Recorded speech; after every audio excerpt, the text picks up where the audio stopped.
भारत हमले के लिए बड़े बड़े जहाज लेकर आया। शाहीनों ने पतंगों की तरह काट डाले।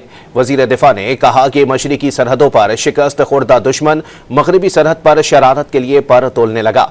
यहाँ कुछ किया तो ज्यादा बड़ी कामयाबी समेटेंगे। सियालकोट में तलबा से गुफ्तगू में उन्होंने मजीद क्या कहा, मुलाहिजा कीजिए। किताबी बंदा नहीं हूँ, लेकिन इतना मुझे पता है कि अगर दोबारा कोशिश की गई तो पहले से ज्यादा करारा जवाब जो है उनको मिलेगा। वो पहले जो है जो कसर रह गई है, कसर तो नहीं रह गई, जो कसर रह गई है, एक वक्त था हमारे निशाने पे उनके 10 जहाज थे, वो उधार अभी बाकी है। भारत हमले के लिए बड़े बड़े जहाज लेकर आया। शाहीनों ने पतंगों की तरह काट डाले।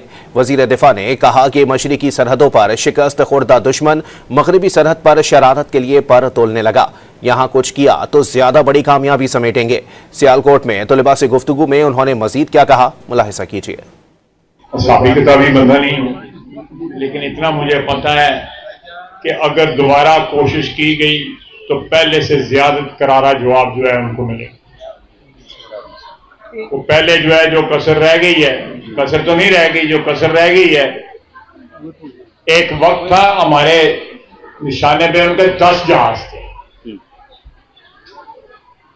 वो उधार अभी बाकी है।